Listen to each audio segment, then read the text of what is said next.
This video is for anyone who battles with negative thoughts, those persistent, draining feelings that refuse to let go, no matter how hard you try. If that sounds like you, make sure to watch this story until the very end. There's a message here you won't want to miss. Once upon a time, there was a man who felt constantly overwhelmed, burdened by sadness and anxious thoughts that clouded his mind. Tired of the mental noise, he went in search of peace and found himself standing before a wise Zen master. "Master," he said, "my mind is full of negativity. No matter what I do, I can't quiet these thoughts. Please, help me find calm." The Zen master listened with compassion, then silently led the man to a nearby pond. Around it, a few people were washing their water buffaloes, stirring the water until it turned murky and unclear. Pointing to the pond, the master asked, "Can you see the bottom?" The man peered in and shook his head. "No, it's too muddy. I can't see anything."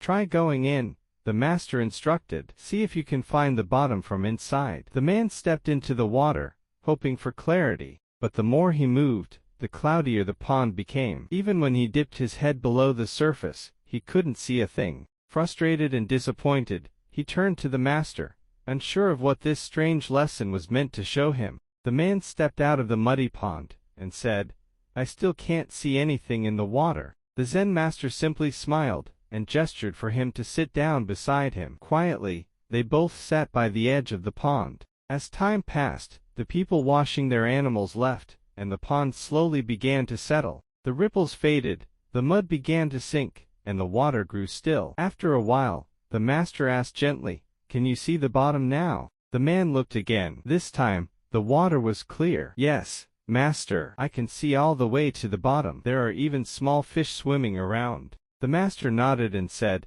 "My friend, your mind is like this pond. When you struggle to force away negative thoughts, you only stir them up, just like mud in the water. This is called the law of reverse effect. The harder you try to suppress something, the more power you give it." He continued, "When you chase peace with desperation, it runs further away. But when you allow stillness to come naturally, without resistance, clarity appears on its own." The man finally understood. Peace wasn't about pushing away his thoughts. It was about letting them be. Over time, just like the mud, those thoughts would settle on their own. In today's world, millions of people suffer from a constant stream of negative thinking, and most of them make the same mistake, fighting with their own minds in an attempt to control these thoughts. But here's the truth.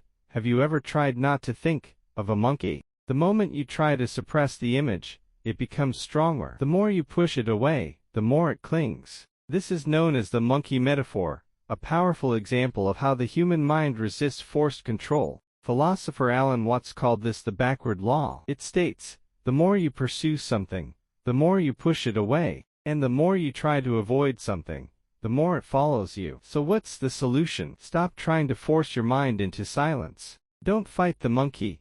Don't chase peace. Instead, allow your thoughts to exist without reacting to them. Over time, they will lose their grip and fade away naturally, just like the Zen master in our story, who simply asked the man to sit and let the mud settle on its own. The backward law teaches us a powerful and often misunderstood truth.